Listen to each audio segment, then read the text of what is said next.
Aujourd'hui, mes frères, quatrième mercredi, de la semaine pascale, mercredi après Pâques. L'évangile d'aujourd'hui nous invite à prier pour les catéchumènes. Les catéchumènes qui, cette année, sont particulièrement éprouvés, puisqu'ils sont plus de 4000 en France cette année, un chiffre en constante augmentation depuis plusieurs années en France. Et malheureusement pour eux, ils sont mis à l'épreuve puisqu'ils n'ont pas pu être baptisés ce samedi saint pendant la vigile pascale. Ils seront baptisés donc plus tard, dans les semaines qui viennent, dans les mois qui viennent. Mais quelle douleur pour eux de devoir attendre si longtemps alors qu'ils se préparent au baptême depuis déjà 2 ans. Ceux de cette année ont parcouru depuis 2 ans le catéchuménat. C'est un temps très long, moins long qu'un temps de séminaire pour ceux qui vont être ordonnés prêtres cette année, à peu près aussi long qu'un parcours de fiançailles pour des jeunes fiancés en tout cas.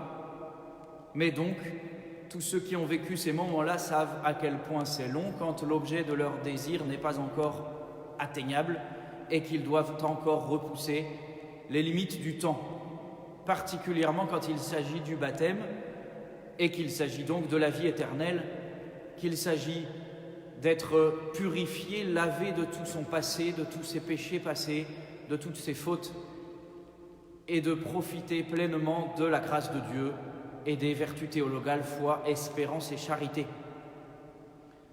Prions donc pour eux, nous qui avons la chance, la grâce d'être déjà baptisés.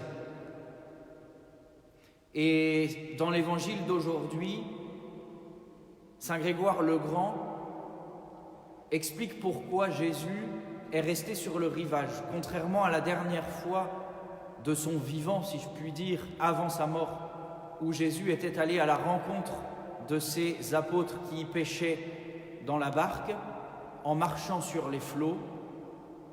Cette fois-ci, dans l'Évangile, Jésus ressuscité attend les apôtres sur le rivage et leur parle depuis le rivage et ne traverse pas la mer. C'est que le rivage représente le royaume des cieux, la vie éternelle, c'est la solidité de la terre, du sol qui ne passera plus jamais, qui n'est pas soumis aux fluctuations, aux changements, mais qui est solide dans l'éternité de Dieu. C'est la vie éternelle et Jésus, glorieux, ressuscité, participe déjà de cette vie éternelle. À l'inverse, les apôtres, eux, sont dans la barque, ils sont sur les flots qui représentent cette terre, notre terre d'aujourd'hui, mouvante, bougeante et extrêmement périlleuse, où nous avons affaire au ressac permanent des passions humaines, des passions déchaînées parfois. Nous avons affaire encore au combat spirituel, et c'est ce que la mer de Galilée représente aujourd'hui pour nous. Et Jésus nous a donné un certain pouvoir sur ces flots, sur cette mer indomptable apparemment, en disant à ses apôtres de jeter leurs filets à droite de la barque. Et les apôtres jettent leurs filets dans les flots et leur pêche est grandiose. Ils récupèrent 153 grands poissons dans leurs filets, ils le tirent jusqu'à terre en arrivant sur le rivage et c'est Jésus qui leur demande de prendre des poissons de ce filet afin de les faire griller et d'en faire profiter tout le monde. Évidemment, vous avez compris que les apôtres, c'est l'Église, que la barque, c'est l'Église, et que le filet, ce sont les filets de l'Église, dans lesquels viennent se prendre les poissons que sont les païens. Ce filet ne se rompt pas, dit l'Évangile, malgré le poids des poissons, des grands poissons qui ont été pris dans le filet, les filets ne se rompent pas. L'Église est suffisamment grande et suffisamment forte pour accueillir toute la misère du monde, pour accueillir tous les hommes et les femmes de la planète et de l'univers. Ces 153 grands poissons représentent les catéchumènes qui, contrairement aux poissons, ont eux accepté librement d'entrer dans les filets de l'Église. Ils ont voulu, ils ont choisi, ils ont décidé de se laisser séduire par le Christ. Ils n'ont pas peur, les catéchumènes. Ils n'ont peur que d'une chose, c'est d'être séparés de Dieu. Il faut en faire l'expérience comme nous, les prêtres, avons la grâce d'en faire l'expérience et de suivre nos catéchumènes pendant plusieurs années pour voir à quel point la grâce de Dieu est forte. Dans ce monde païen rempli de passions humaines, où tout est fait pour détourner de Dieu, il y a 4000 personnes en France, adultes, qui cette année ont décidé de demander le baptême. En sachant, pour une grande partie d'eux, parce qu'ils sont, nous osons l'espérer, pour une grande partie au moins bien formés par les prêtres et par les équipes de catéchuménat, ils savent à quoi ils doivent renoncer. Ils savent les enjeux de la vie morale. Ils savent les commandements. Ils savent le risque du péché. Ils savent à quel point cela peut être exigeant parfois de mener une vie chrétienne. Et pourtant, sans grande hésitation, ils disent oui. Prions, mes frères, pour eux, pour que leur foi ne défaille pas, pour qu'ils aillent jusqu'au bout, jusqu'au don de leur vie, jusqu'à l'acceptation de la volonté de Dieu dans ses moindres détails. Et gardons l'espérance. Gardons l'espérance parce que les catéchumènes, chaque année, nous rappellent que l'Église et Dieu est plus fort que le mal. Le mal qui semble triompher de partout aujourd'hui, au sein même de l'Église parfois.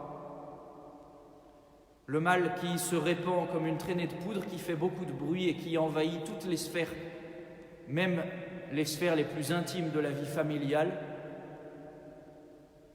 Eh bien, Dieu a une réponse à ce mal, et cette réponse, elle est là sous nos yeux en ce moment, par les catéchumènes. Des hommes et des femmes bien de notre époque, bien de notre temps, ont décidé de suivre Jésus. Et nous avons de quoi nous réjouir parce que ce chiffre en augmentation chaque année indique a priori que l'année prochaine il y en aura plus, et l'année d'après encore plus, et l'année encore d'après beaucoup plus. Cela dépend de vous et de moi, cela dépend de notre capacité à témoigner de la résurrection, à témoigner de Dieu, et c'est l'épître d'aujourd'hui. Aujourd'hui, nous voyons Saint Pierre, le même qui il y a quelques jours était pétrifié par la peur et a osé renier 3 fois le Christ en commettant 3 graves péchés mortels. Nous voyons ce même Saint Pierre frileux, honteux, aujourd'hui devant le Sanhédrin des Juifs, clamer haut et fort que le Christ a été crucifié par eux, qu'ils sont coupables pour une part, notamment les grands prêtres, puisque Saint Pierre dit bien au Sanhédrin de se convertir et de changer et de demander pardon, et on ne demande pas pardon quand on n'a pas péché.